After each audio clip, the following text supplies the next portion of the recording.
I bought my mom a car with my own money, took off work to get it perfect, then she handed it to my brother because his Instagram looks better.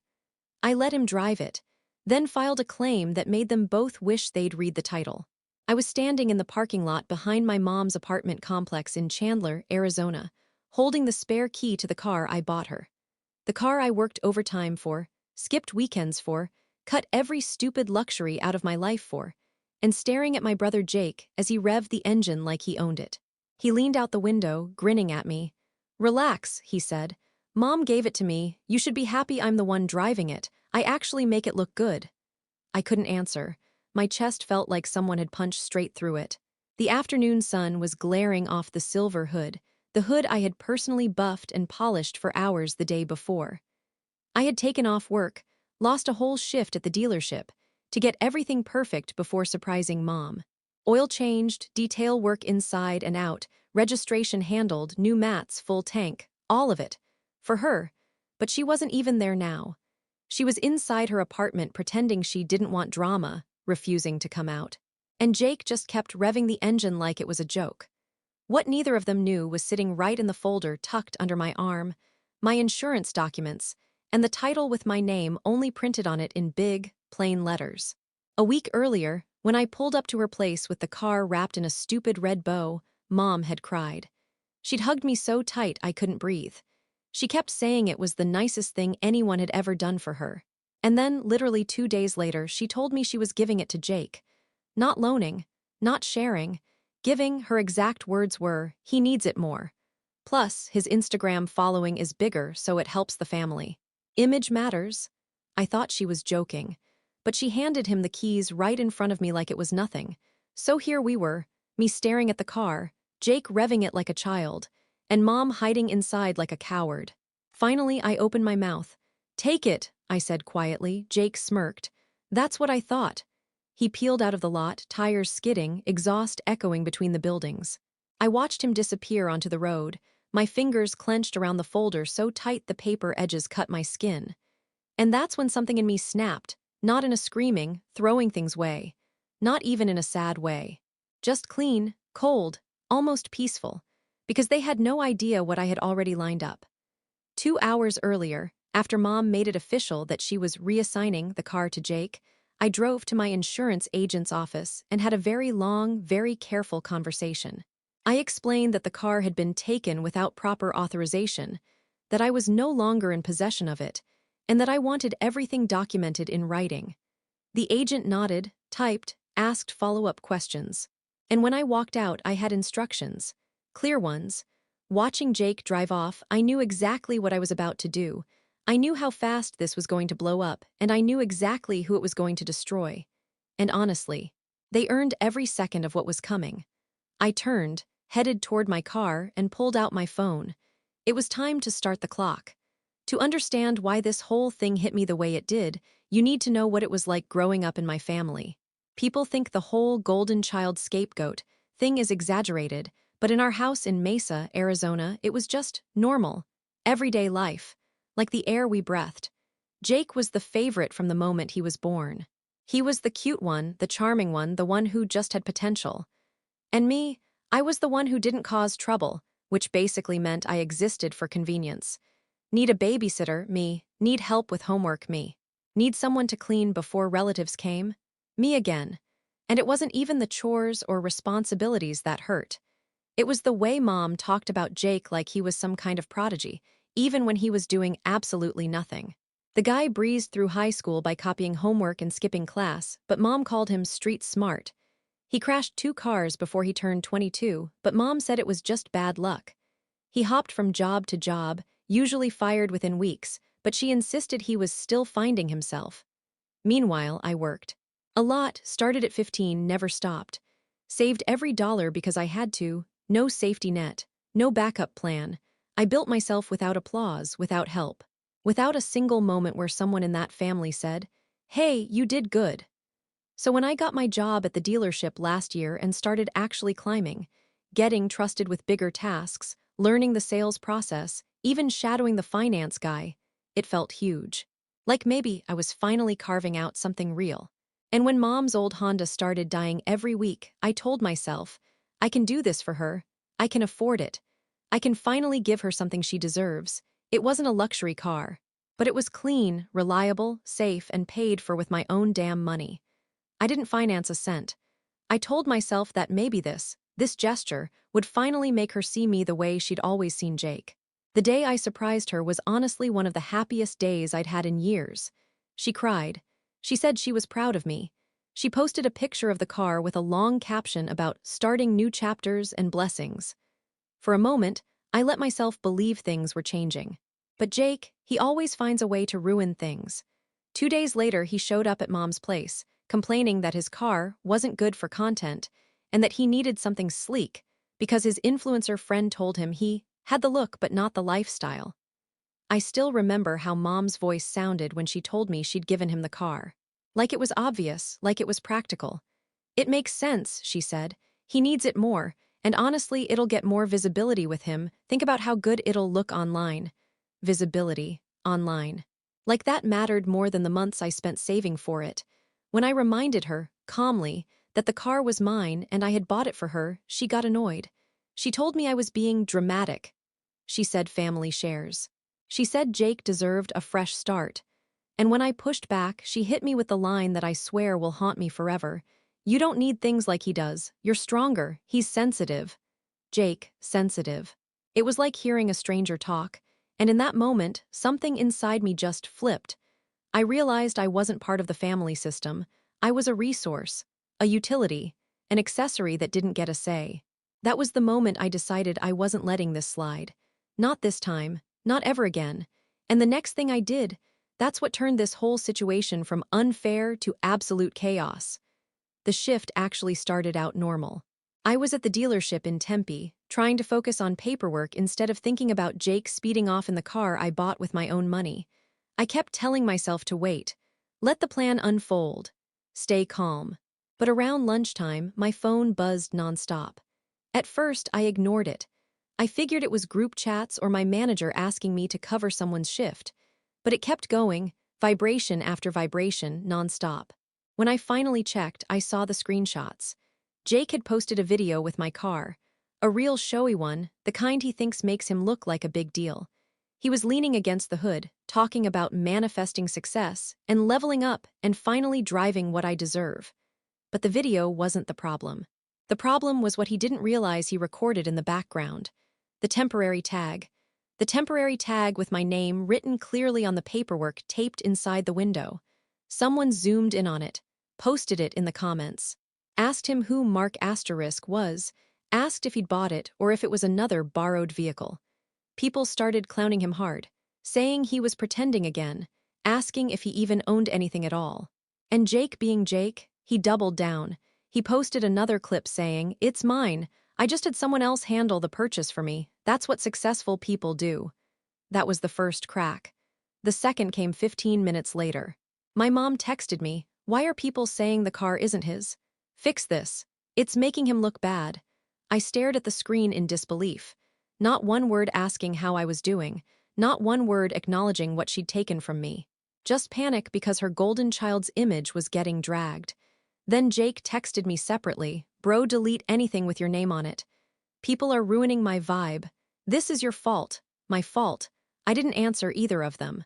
Instead, I walked to the break room and sat there, letting everything hit me all over again. Every ignored accomplishment, every time I covered for Jake, every moment Mom chose him even when he was absolutely in the wrong. And sitting there, with the cheap smell of burnt coffee and microwaved noodles around me, I realized something.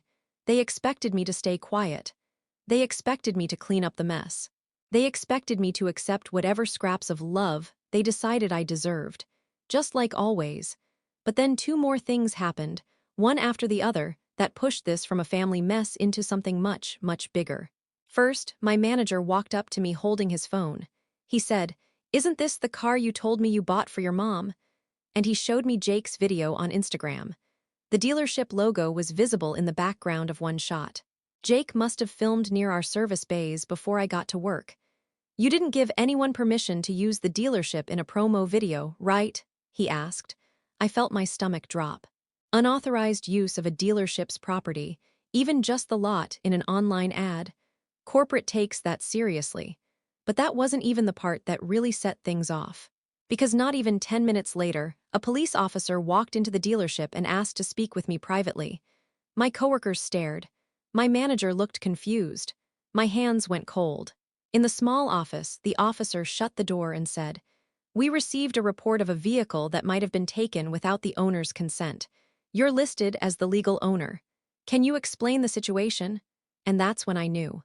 Jake and Mom had accidentally started something they were absolutely not prepared for. The avalanche had begun. The officer closed the door behind him, and the second it clicked shut, I felt my heartbeat slam in my ears. He sat across from me, not aggressive, not hostile, just official. Calm, measured. "Before you say anything," he said, "I need you to know we already reviewed the initial report and something isn't adding up." I swallowed hard. "What report?" He pulled out his notebook. "A woman named Linda, your mother, called this morning. She stated that a vehicle she owns jointly with you was stolen after a family disagreement. She said you were trying to claim the car as yours to punish your brother." I just stared at him. My mother, telling the police I stole the car that I bought. The car registered in my name only, the one she gave to Jake without permission. It didn't even make sense. Not legally, not morally, not at all. "Just to confirm," the officer said, "do you share ownership or insurance with her?" "No," I said. "Everything is under my name." He nodded. "That's what we found. And that's where the problem starts." He turned his notebook around and showed me something, a written statement. Signed, dated, my mother's handwriting. In her statement, she claimed she paid part of the car's cost, in cash. She and I had a verbal agreement.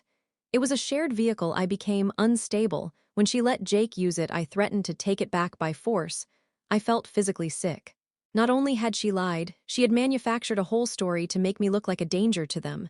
A threat, an unstable person who couldn't be trusted. "Sir," I said quietly, "that's all false." "We know," the officer said plainly. "That's why I'm here." I blinked. "What?" "We reviewed the dealership records, the bill of sale, the insurance information. Everything traces back to you alone. There's no evidence she contributed anything." I exhaled, shaking.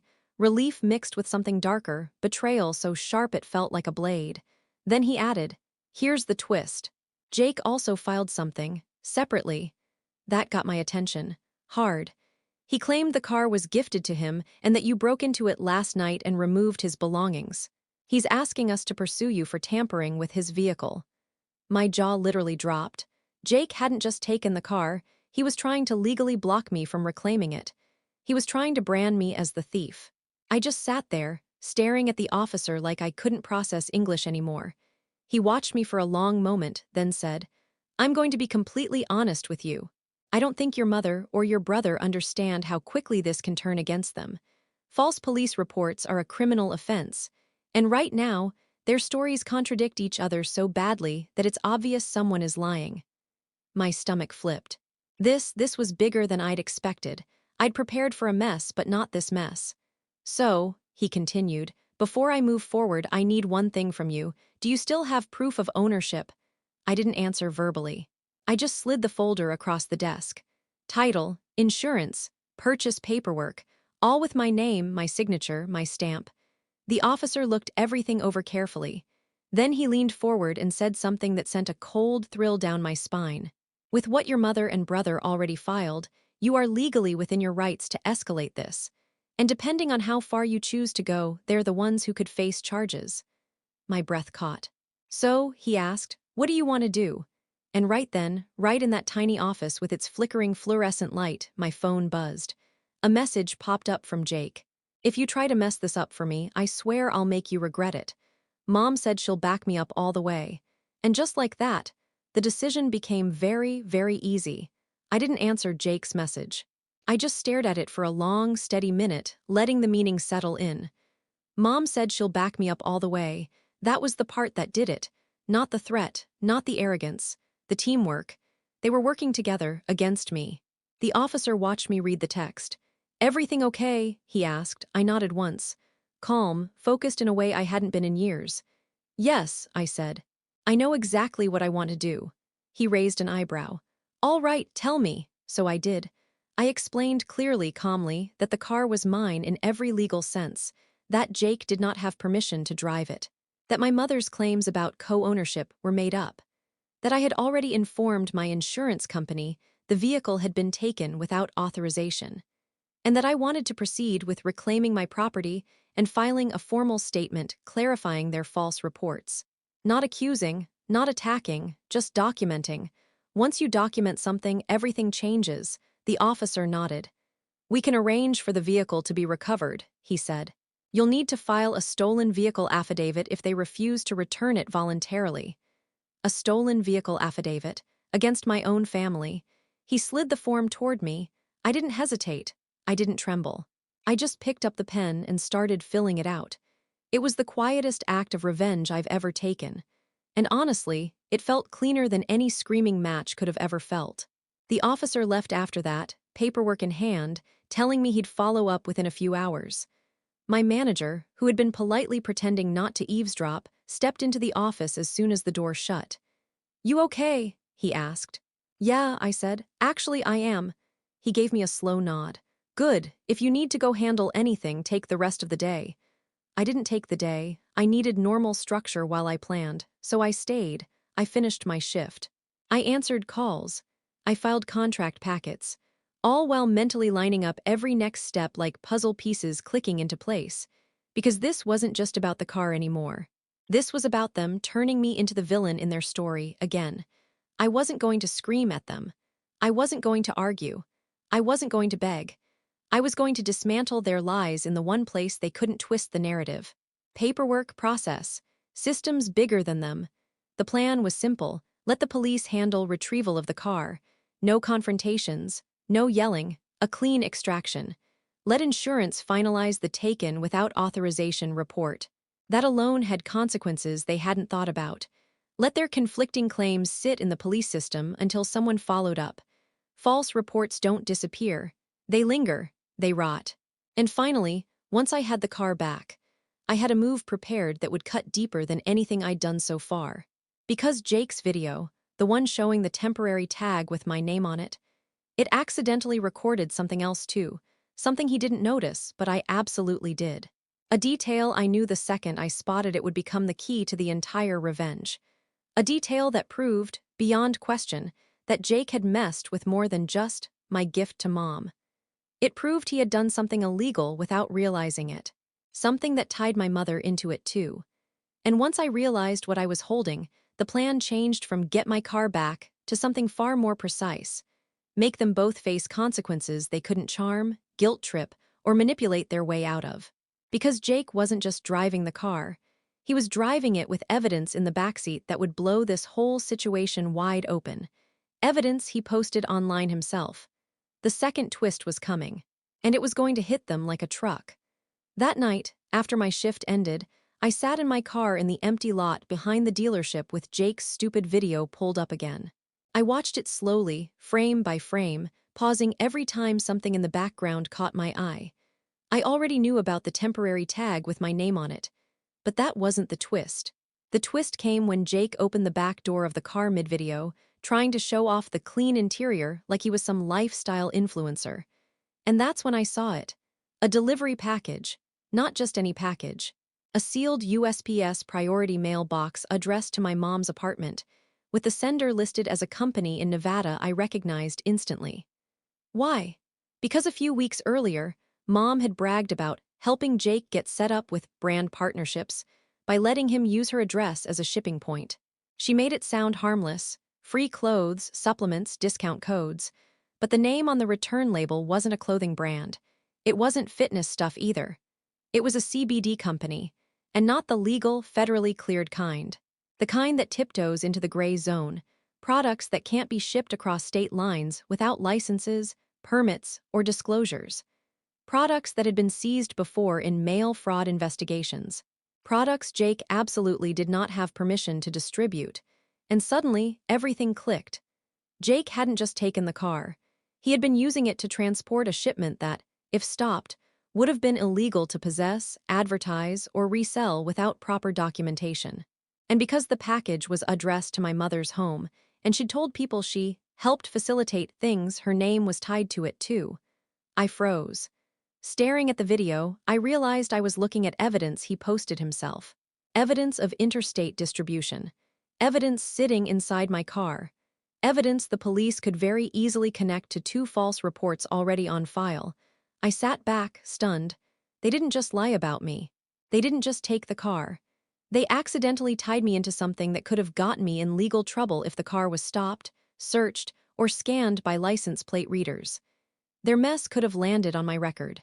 And they had no idea. I played the clip again, slower this time.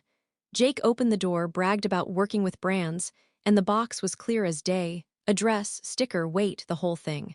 He even tapped it and said, "Gotta drop this off later."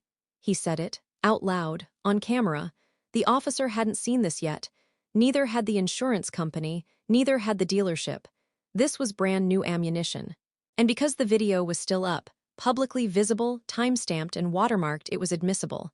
My stomach twisted, but not in fear. In clarity, there was no going back now. I spent the next hour making copies, screenshots, saved videos, timestamps, printed frames. I documented everything. The box, the address, Jake's words, the open door, the car's interior. Every single detail. Then I made one more call. Not to the police, not to my insurance company, but to the postal inspector's office, because when you deal with interstate packages, they're the ones who get involved. I didn't accuse anyone. I didn't lie. I just asked the most innocent-sounding question I could think of. "Hi, I noticed something on a video involving a package with a priority mail label. How do I verify if it's legal to transport or if there are any restrictions on the product inside?" They took my name, my number, the video, and said they would review and follow up. When I hung up, I felt it in my bones. The fuse had been lit. And Jake and Mom had absolutely no idea that this little package, the one Jake bragged about without thinking, was the thing that would finally pull the whole floor out from under them. I always assumed, naively, that my mom's favoritism toward Jake came from love. Maybe guilt, maybe softness. Maybe she just couldn't stand seeing him struggle, so she overcompensated. I told myself 1,000 comforting lies over the years just to make peace with how she treated us. But the truth came out the next day, and it wasn't soft. It wasn't emotional. It wasn't even human in the way you'd expect from a parent. It was cold, calculated, self-serving, and it gutted me more than anything else in this whole mess. It started with a voicemail she left at 6:12 a.m. Her voice wasn't sad. It wasn't apologetic. It wasn't confused. It was angry, sharp, entitled. "You need to drop whatever you told the police," she snapped. "I don't know what you said, but Jake told me they're asking around. You're causing problems. Fix it, I'm serious." Then she lowered her voice like she was delivering some kind of threat. "You're not ruining our chance, not after everything we planned." Our chance. A phrase she had never used with me before. I didn't respond. I just drove to work and tried to ignore it. But then, around noon, her neighbor, Miss Doyle, came into the dealership to get an oil change. She'd known Mom for years. We weren't close, but we talked sometimes. The second she saw me, she sighed. "Honey, I'm sorry you're caught up in all that nonsense." I froze. "What nonsense?" The look she gave me told me she knew more than she meant to, so I asked again, more carefully this time. "What did she tell you?" She hesitated, then finally said it. "Your mother mentioned she and Jake were going to start a brand together online, and that you were investing in it whether you liked it or not." I felt the ground tilt. Investing, whether you liked it or not. I asked her to explain, and she did, slowly, gently, like she knew she was cutting open a wound. Apparently, Mom and Jake had been planning this for weeks. The brand was supposed to be Jake's new influencer comeback, his 4th attempt at becoming an online personality. Mom told people she was going to manage him. They were going to do product sponsorships, wellness packages, CBD collabs, fitness tie-ins, stuff Jake barely understood, but Mom hyped up like it was empire building. And they needed a nice car for Jake to film in. Something that made him look successful. But here was the part that burnt through me like acid. Mom told Miss Doyle that I was the responsible one, so he can buy the car and we'll just make it part of the family project. Her exact quote, according to the neighbor. "He doesn't need the car as much as Jake, and he owes us for raising him. This is how he gives back. Gives back. Owes us." Suddenly, every detail lined up. The way she dismissed me when I protested, the way she acted like the car transfer was obvious. the false police report about joint ownership, the push to make it look like I was unstable, the pressure to delete proof. The anger when Jake's image was threatened. None of this was about love. It was about using me, using my money, using my stability, using my work ethic, using my name on the paperwork, using me as the silent backbone for their little fantasy empire. And Jake, he wasn't confused or misled. He was in on it, fully, happy to let Mom manipulate everything as long as he got the shine from it. The betrayal didn't come from chaos. It came from strategy. They had planned to siphon from me, quietly, indefinitely, car, money, favors, legitimacy, while shutting me out of every part of it. I wasn't family to them. I was infrastructure, a resource, a tool, a wallet with a heartbeat. And I realized, sitting there in the break room with Miss Doyle's words echoing in my head, that I had never been their child in the way Jake was. I was a utility. Expendable but profitable. It chilled me in a way no screaming could ever match. And it sharpened the revenge into something far more final. The moment I saw their motive, using me as the silent investor for Jake's brand, something inside me locked into place. It wasn't rage anymore. It wasn't grief. It was clarity. I went home after work, sat at my kitchen table in my tiny Tempe apartment, and laid out everything. Jake's video, the package screenshots, the police paperwork, the insurance confirmations, and the postal inspector's follow-up email asking for additional details. Every piece lined up like a domino chain. All I had to do was tip the first one. The next morning, the officer handling my case called. "Good news," he said. "We located the vehicle. It's parked outside your mother's apartment. Do you want to retrieve it yourself, or would you like us to be present?" I didn't even hesitate. "I want you there." 20 minutes later, 2 officers met me at the lot. Jake came outside shirtless like he'd been woken up mid-ego. Mom followed 3 seconds later, already yelling, "This is ridiculous. He gave it to us. You can't just take it back." One of the officers held up a hand. "Ma'am, he didn't give it to you. He's the legal owner. You filed a false report." Her face went pale. She looked at Jake like she expected him to say something clever or charming to save her. But Jake wasn't looking at her. He was staring at the package still sitting in the backseat. He knew. He'd finally put it together. "You didn't," he started. "I did," I said. "They saw the video." His mouth fell open. Mom stepped between us like a shield. "What did you do?" she hissed. "I told the truth," I said. "For once." The officers instructed Jake to hand over the keys. He tried to play tough for a second, but when one of them mentioned the words postal inspector and interstate shipment, he went dead quiet. He dropped the keys into my hand like they were radioactive. I got in the car. It smelled like his cologne and fast food and something sour underneath it. I ignored it. I started the engine. But before I pulled away, I rolled down the window. "You two should check your mail this week," I said. "You'll be getting notices about the false reports." Mom's face crumpled like she finally understood this wasn't a fight she could manipulate her way out of. "And the package," she whispered. "That's between you and the federal office that handles it," I said. "I'm not involved anymore. I made sure of that." Jake took a step toward the car. "Dude, you're ruining everything. We had a plan. You were supposed to help." I didn't yell. I didn't curse. I didn't explain. "You should have read the title," I said. "It never had your name on it." I drove away while they both stood there, silent, stunned, finally forced to face something they couldn't lie their way out of. Within the next 10 days, the postal inspector called them for statements. The police closed their false reports and flagged them. The insurance company confirmed my claim and logged their unauthorized use. Jake deleted his video, but it was already archived in the report file. Mom called me 14 times, then finally stopped. Then the quiet set in. Real, heavy quiet. I kept the car for myself, not out of spite, but because I earned it. I paid for it. I sacrificed for it. And no one was ever going to make me feel guilty for doing something good again. The last time I saw Mom was 2 months later in a grocery store. She looked away first. Jake never apologized. He never will. People like him don't know how. But me, I walked out of that mess cleaner than I walked into it. And the final kicker, I ended up selling the car a month later, back to the dealership at a profit. I bought myself something nicer, something with my name on it. And this time, nobody else touched the keys.